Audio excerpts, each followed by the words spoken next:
The Black Widow run that we're going to talk about today was released in 2016, which you might remember is the year when the movie probably should have come out.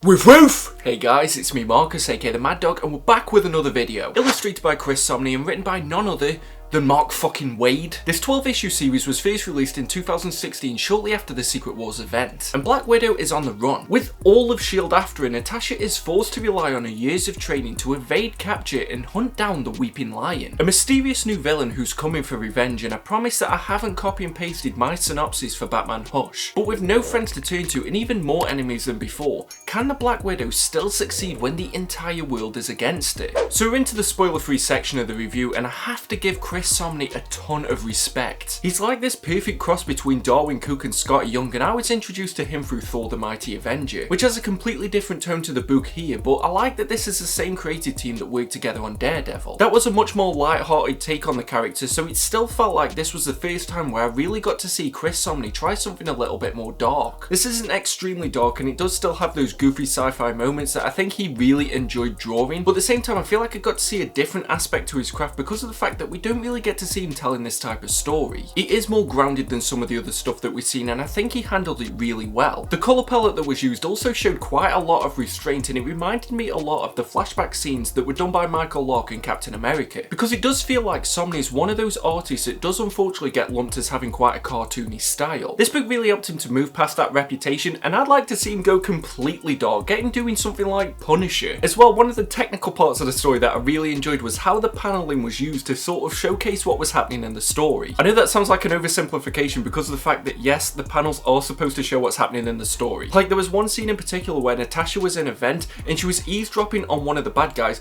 but their speech bubble was actually behind the grate, so you couldn't really tell what they were saying. I love when books aren't afraid to get creative like that, but at the same time they don't need to shove it down your throat. The first few issues of this run had a tremendous pace. I think I read this entire book in about 3 sittings. I felt like it knew that it wanted a ton of momentum to get people really invested in this run, and that first issue is one of the best single issues that I've read in a long time. But it had action, it didn't really need to hold your hand and tell you exactly what had happened beforehand. Like I can't really remember what Black Widow's situation was before this run, but it doesn't make it that you need to know that to enjoy this story. Unfortunately though, that pace isn't maintained into the second half of this book. I don't know if maybe they were anticipating that it might not have gone past 6 issues, because it's very clear that there is a tonal shift. And I just found myself less invested in the second half. Like obviously I'm not going to spoil it right here, but it felt like we were very much going in one direction in the first half, and then all of a sudden it just changes course in the second. It's not a complete jump in the shark moment, it still feels like it's the same person that's writing it, but the setup that we were given early on doesn't really seem to follow through. The Weeping Lion really had a great presence when he was introduced. I loved his backstory too. I thought this was going to be one of those characters that had maybe been around in the Marvel universe for years before, or maybe there was somebody that we're going to try and build into a bigger character, and I don't know if this counts as spoilers, so take this with a pinch of salt, but I don't feel like he did as much by the end of the book, because I really hate when any kind of story does that, when they introduce a character and it feels like they're going to have a massive presence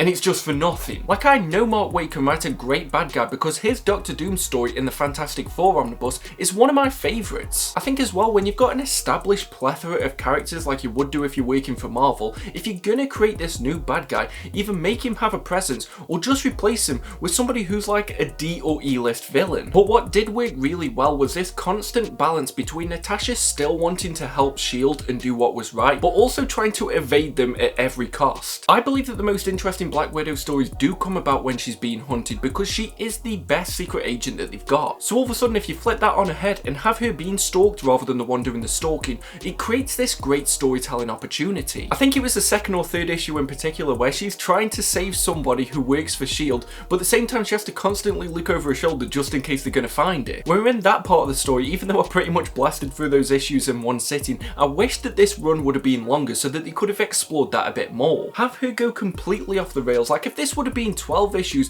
of her just constantly being hunted, similar to something like we've seen in The Running Man, this probably could have been one of the best Marvel stories that's come out in the last 10 years. But especially in a universe that's already been established like Marvel, it's difficult to try and create a certain sense of tone, because there's a tone that tends to go for the entire universe, unless of course you're someone like the Punisher. But what this book did perfectly was that constant sense that nowhere was safe. I love the insights into Natasha's mind to see exactly what she sees in the world that we might have taken for granted. Waid, and by the end of the book I found myself looking deeper into the panels to see if there was somebody that looked a bit suspicious. And I started reading Y the Last Man after this, and I was doing the same thing again, although given my gender that's probably a smart move. There was also some great and surprising inclusion of other big characters within the Marvel universe that popped up in this book, but at no point did it ever feel like it was done just for a gimmick. None of the characters overstayed the welcome, and they all did have an actual justifiable reason for being a part of that plot. The last thing I'll say before we jump into spoilers is that although it's enjoyable, it doesn't really do much more than what you'd expect for a Black Widow story. That's not a negative at all, and considering the fact that there aren't too many go-to runs for this character, it's important that you do have ones like this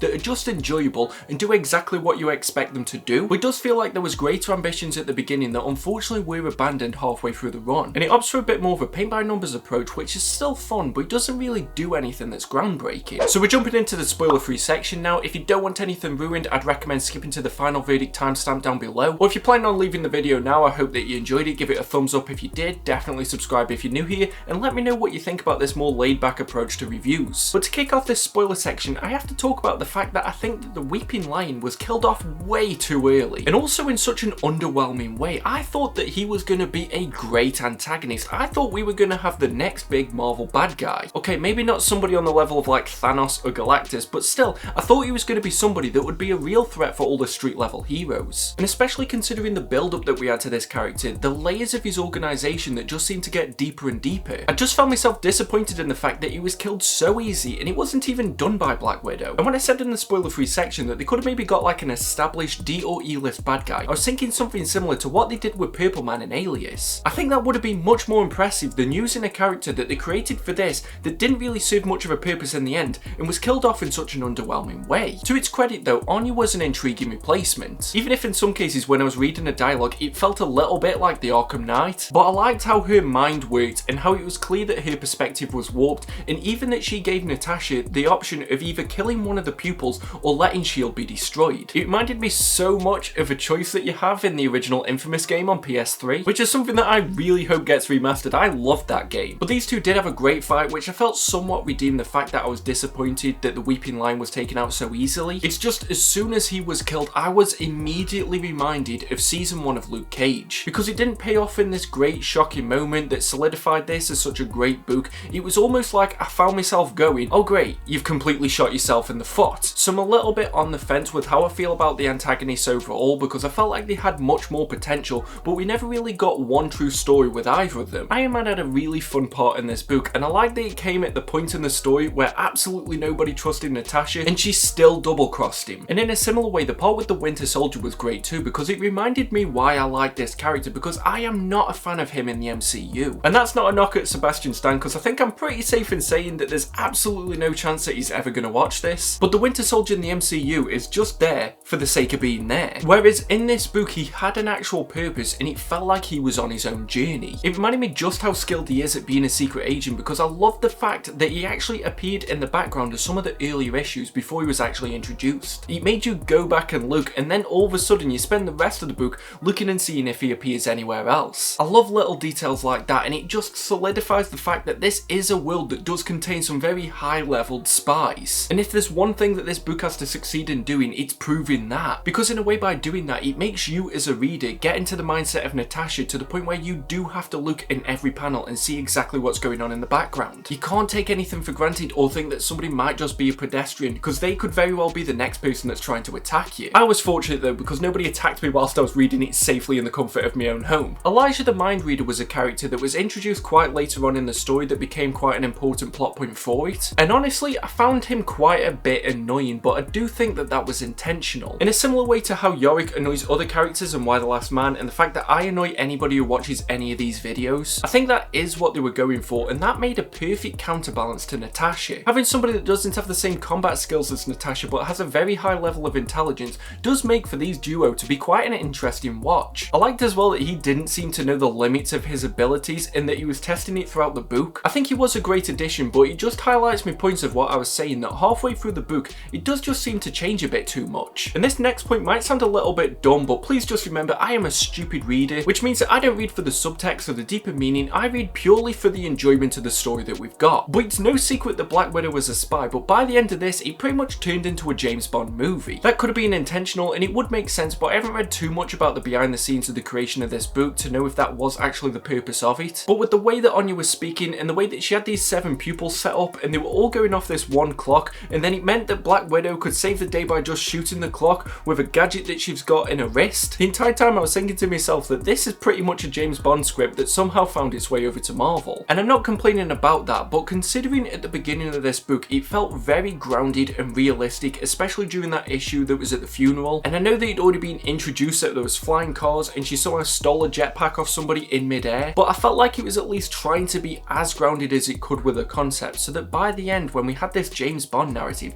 it just felt a little bit gimmicky. And looking back on the run as a whole, I wish it would have either just stick to being this story about Natasha being on the run from S.H.I.E.L.D. and seeing what she can get done with the limited resources and friends that she's got, or from the very beginning going for this James Bond type of storytelling, because I feel like if it would have either been one of them for 12 solid issues, then it would have been one of the greatest runs in recent memory. As well, when I talked about this being quite a paint by numbers Black Widow story, it's because of the fact that it relied so heavily on Natasha's past. We know that her training was brutal and that she had some horrible mentors. By the time this book came out, it had even been covered in Avengers Age of Ultron, so it's no secret to anybody, and I wish that they would have done a bit more about that. Like, I felt like maybe because of the fact that she was on the run from S.H.I.E.L.D., I thought it was going to segue into why she wants to work for S.H.I.E.L.D. and why that is where she belongs. Because these flashbacks, besides building up Anya and the headmistress, I felt like they didn't really add much more that we probably didn't already know. The ones for the Weeping Lion were interesting, and seeing how Natasha worked on those missions, if that would have been what they were all about, then I could have got behind them a bit more, but I felt like it just didn't really stick the landing with what it probably could have done. So moving into my final verdict now, and this is a really fun Black Widow story. Off the top of my head, I don't think I've ever read any of her solo series, but this is a great example of why she deserves her own title. When you get a writer like Mark fucking Waid who understands every character in every universe that he's ever worked in, and an artist with so much raw craft as Chris Samnee, then you do really get something special. Had this been a book that continued that same pace, momentum and storyline that it had in the first 4 issues, I felt like it could have been something that maybe would have broke into my top 10 best Marvel stories, but unfortunately this is one of those books that peaked a little bit too soon. But with it only being 12 issues, it doesn't mean that the story ever feels like a drag, it's just that it's hard to be as invested in the end as it is in the beginning. And considering how many go-to Marvel characters that there are, I think it's important for a character like Black Widow to have a run like this so that people can just go to it probably after they've watched the movie, because I think it's still accessible, enjoyable and fun, and I can't really see too many people having a bad time with this one. So even though it isn't groundbreaking, it's still entertaining, which is the reason why we read comics in the first place. So for an overall well-paced espionage thriller that stars the Marvel Universe's greatest spy, that has a little bit of a James Bond element to it but with a bit of a villain problem, this is definitely worth a read if you get a free afternoon, because you can pretty much blast through this in 1 or 2 sittings. And overall, it's going to get a very respectable 65%. Woof woof! So that's my review, and I'm hoping that you've enjoyed it. If you've read this title, let me know what you think about it in the comment section below. And also make sure that you join us over on our Reddit page r/MaddogComic community. And if you do want to support the channel, why not treat yourself to something from our sponsor, Organic Price Books. They've got great packaging, fast shipping and amazing customer services. And if you use code WOOFWOOF, you will get $2 off your order. But that's a review for today. Make sure you share this video wherever you can. But until next time, whenever that may be, just make sure that you stay safe, stay reading the best books that you can find, and stay mad all you dogs. Woof woof! See you at the next video.